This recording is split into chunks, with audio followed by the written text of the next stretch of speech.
ओवीस kitchen या recipe चॅनलमध्ये तुमचे स्वागत आहे. तर आज आपण मिक्सरच्या भांड्यामध्ये चक्क गव्हाचं पीठ टाकून अतिशय भन्नाट असा पदार्थ करणार आहोत.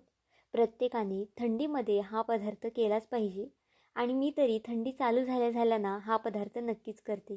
कारण की खायलासुद्धा अगदी अप्रतिम लागतो, घरातल्या साहित्यांमध्ये तयार होतो आणि पौष्टिकसुद्धा आहे. त्यामुळे नक्कीच प्रत्येकाने हा पदार्थ केलाच पाहिजे.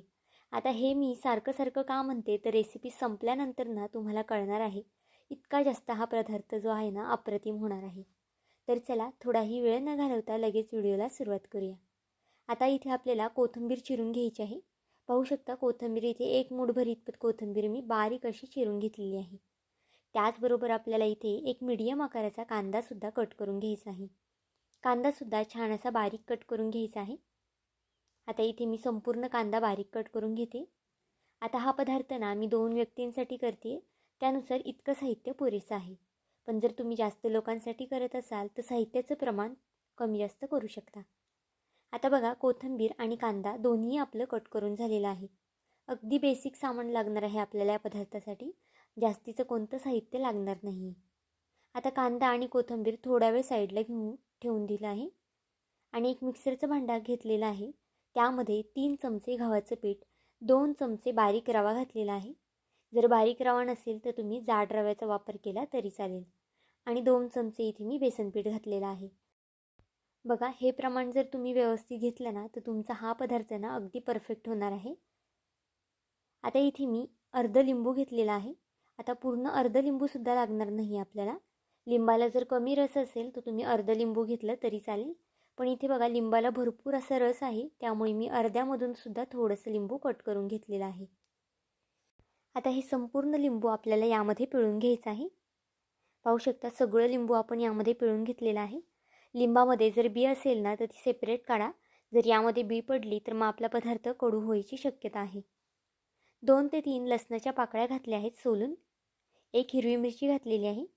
मिरचीचं प्रमाण तुम्ही इथे तुमच्या आवडीनुसार कमी किंवा जास्त करू शकता. आता हे आपल्याला पाणी टाकून छान बारीक असं वाटून घ्यायचं आहे. पाहू शकता पाणी लागेल असं घालायचं आहे आपल्याला. एकदमसुद्धा पाणी ओतू नका. अगदी या पद्धतीने बघा बॅटर झालं पाहिजे. जर तुम्ही एकदम पाणी ओतलं तर बॅटर पातळ होऊ शकतं. त्यामुळे एकदम पाणी ओतू नका. आणि जर चुकून तुमचं बॅटर थोडंफार पातळ झालंच की यामध्ये तुम्ही अजून एखादा चमचा गव्हाचं पीठ घातलं तरी चालेल. पाहू शकता बॅटरची कन्सिस्टन्सी जी आहे ती अशा पद्धतीने आहे. जास्त पातळसुद्धा नाही आणि जास्त घट्टसुद्धा नाही. आता बॅटर आपलं तयार करून झालेलं आहे. आता हे बॅटर एखाद्या बाउलमध्ये काढून घ्यायचं आहे. व्हिडिओ इथपर्यंत पाहिलाच आहे आणि थोडा जरी आवडला असेल तर नक्कीच व्हिडिओला एक लाईक आणि एक सबस्क्राईब करून घ्या. कारण की तुमचं एक लाईक एक सबस्क्राईब हे नवीन यूट्यूबरसाठी खूप जास्त मोलाचं असतं. तसाच माझा हा व्हिडिओ तुम्ही कोणत्या देशातून शहरातून पाहत आहात हे सुद्धा मला कमेंट करून सांगायला विसरू नका. आता इथे बाउलमध्ये पीठ एका साईडला काढून ठेवलेलं आहे. आता इथे आपण चटणी करतोय. ही चटणी करणं खरं तर ऑप्शनल आहे. तुम्हाला जर आवडत असेल याबरोबर चटणी करायला तर तुम्ही करू शकता किंवा मग स्किप केली तरीसुद्धा चालेल. पण या चटणीची चव आहे ती अगदी अप्रतिम लागते. त्यामुळे एकदा नक्कीच करून पहा. मूठभर मी इथे पुदिना घेतलेला आहे. पुदिना आपल्याला स्वच्छ असा धुवून घ्यायचा आहे. जितका पुदिना घ्याल तितकीच मूठभर आपल्याला कोथिंबीर घ्यायची आहे. कोथिंबीरसुद्धा बघा इथे मी मूठभर कोथिंबीर घेतली आहे स्वच्छ अशी धुवून. आणि आपल्याला इथे 1 हिरवी मिरची घ्यायची आहे.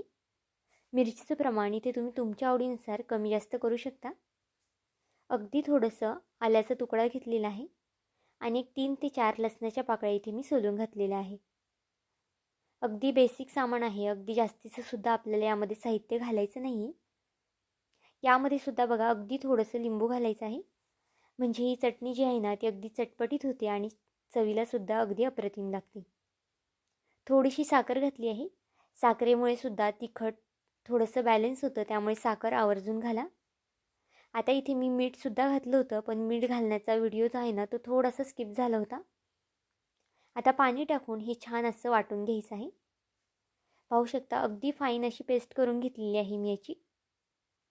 तुम्हाला जर ही चटणी घट्ट पातळ जितकी ठेवायची आहे त्यानुसार इथे तुम्ही पाण्याचं प्रमाण कमी जास्त करू शकता. पण बघा इथे मी या पद्धतीने घट्टसर अशी ही चटणी ठेवलेली आहे. ही चटणी तुम्ही कशासोबतही करू शकता. डोशासोबत, आप्पेसोबत किंवा मग इडलीसोबत केली ना तरीसुद्धा अप्रतिमच लागते. आता चटणी तयार झालेली आहे. तोपर्यंत आपलं बॅटरसुद्धा बघा एक 2 ते 3 मिनटं भिजलेलं आहे. आता यामध्ये आपण जो चिरून घेतलेला कांदा आणि कोथिंबीर होती ना ते घालून घेऊया आणि छान असे हे एकजीव करून घेऊया. तुम्हाला नक्कीच कळलं नसेल की अजूनही आपण हा पदार्थ नक्की कोणता करतोय, कारण की पदार्थ खूप जास्त वेगळा आहे. इथे आपण कोणत्याही प्रकारचं धिरडं डोसे वगैरे करत नाही. अगदी युनिक आणि वेगळा पदार्थ आहे. एका पळीमध्ये ना अर्धा चमचा इतपत म्हणजे अर्धी पळी इतपत मी तेल घालून घेतलेलं आहे. तेल छान कडकडीत तापून घेतलेलं आहे. त्यामध्ये 1 चमचा मोहरी, 1 चमचा जिरे आणि थोडेसे पांढरे तीळ घातलेले आहेत. आता थंडीचे दिवस चालू आहेत, त्यामुळे पांढरे तीळ आवर्जून घाला. आता जी फोडणी आहे ना ती अगदी छान अशी यामध्ये मिक्स करून घ्यायची आहे. या फोडणीमुळे खरं तर या पदार्थाची चव जी आहे ना अजून जास्त वाढते, त्यामुळे फोडणी मात्र आवर्जून घाला. पाहू शकता बॅटर जे आहे ना ते अगदी या पद्धतीने आपल्याला ढवळून घ्यायचं आहे. अगदी छान असं मिक्स करून घेतलेलं आहे आता बॅटर मी. आता यामध्ये चवीनुसार मीठ घालून घ्यायचं आहे. मीठ इथे सुरुवातीला घालायचं नाही आहे. जर तुम्ही सुरुवातीलाच मीठ घातलं ना तर बॅटर पटकनी पातळ होतं. त्यामुळे शक्यतो पदार्थ करायच्या अगोदर यामध्ये मीठ घाला. बघा मीठ घालून झाल्यानंतर पुन्हा छान असं हे मिक्स करून घेतलेलं आहे. तोपर्यंत एका साईडला गॅसवरती मी कढई तापत ठेवलेली आहे आणि त्यामध्ये ना तळण्या इतपत तेल घालून घेतलेलं आहे. तेल आपल्याला इथे छान असं कडकडीत तापून घ्यायचं आहे. पाहू शकता तेल तापलं की नाही हे चेक करायचं आहे. अगदी छोटासा गोळा टाकायचा आहे यामध्ये. हा गोळा छान असा वर आला ना की आपलं तेल परफेक्ट असं तापलेलं आहे. आता यामध्ये ना चमच्यानेच आपल्याला हे बॅटर सोडून घ्यायचं आहे. अगदी ज्या पद्धतीने तुम्ही कांदा भजी करता किंवा मग जी आपली बेसन पिठाची भजी करताना अगदी त्या पद्धतीने ही भजी आपल्याला करून घ्यायची आहे. नेहमीपेक्षा अतिशय वेगळी आणि अतिशय खायला कुरकुरीत अशी ही भजी होते. तुमचा विश्वाससुद्धा बसणार नाही ही भजी केल्यानंतर तुम्ही की ही गव्हाच्या पिठाची आहे. आणि जर पाहुणे रावळे आले ना तर आवर्जून करा, कारण की त्यांनासुद्धा नक्कीच ही भजी खूप जास्त आवडणार आहे. कारण की आपण नेहमीची कांदा भजी किंवा बेसन पिठाची गोल भजी तर करतच असतो, पण अगदी या पद्धतीने कधीतरी वेगळी भजी केली ना तर घरातल्यांनासुद्धा खायला छान वाटतं. आता बघा सगळी भजी यामध्ये सोडून घ्यायची आहे. जर कढई पसरटी असेल ना तर अशा पद्धतीने जास्त भजी तुम्ही एकदम सोडू शकता.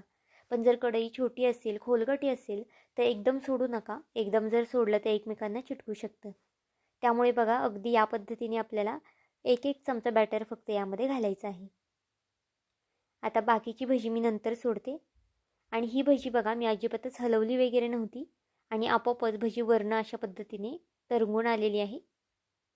अगदी छान फुललेली सुद्धा आहे. आता ही भजी जी आहे ना ती पलटी करून घेऊया एक साईडने. पाहू शकता खालच्या साईडने छान असा गोल्डन रंग आलेला आहे. अशीच गोल्डन रंग येईस्तोपर्यंत, बदामी रंग येईस्तोपर्यंत ही भजी आपल्याला फ्राय करून घ्यायची आहे. कोणीच म्हणणार नाही की ही आपण गव्हाच्या पिठाची भजी केलेली आहे, कारण की खायला ना अगदी वेगळी लागते, चवीला अगदी अप्रतिम लागते. त्यामुळे नक्कीच एकदा करून पहा. तुम्ही ही रेसिपी पाहिल्यानंतर लगेच म्हटलं तरी ही रेसिपी करू शकता, कारण की तुमच्या घरामध्ये जे साहित्य अवेलेबल आहे ना त्यामध्येच आपली ही कुरकुरीत अशी भजी तयार होते. आता एक 3 ते 4 मिनटं लागतात भजी तळण्यासाठी. बघा सुरुवातीपेक्षा भजीचे जे बुडबुडे आहेत ना म्हणजे तेलाचे, ते बऱ्यापैकी आता कमी झालेले आहेत.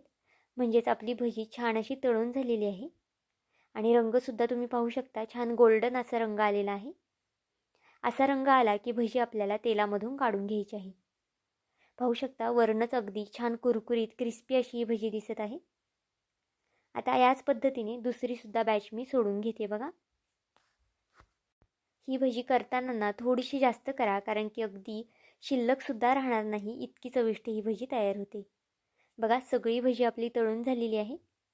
त्याचबरोबर आपण या भजीसोबत जी चटणी केली ना तीसुद्धा बघा तयार झालेली आहे. ही चटणी तुम्ही केली नाही ना तरीसुद्धा चालेल, कारण की नुसती खायलासुद्धा ही भजी खूप जास्त छान लागते. नक्कीच एकदा थंडीमध्ये ही गरमागरम कुरकुरीत अशी भजी करून पहा, कारण की सर्वांनाच खूप जास्त आवडणार आहे. तर आजची ही गव्हाच्या पिठाची भजीची रेसिपी तुम्हाला कशी वाटली मला हे कमेंट करून नक्की सांगा. आणि चॅनलवरती नवीन असाल तर चॅनलला एक लाईक आणि सबस्क्राईब करायला विसरू नका. पुन्हा भेटूया आपण अशाच एका नवीन व्हिडिओमध्ये.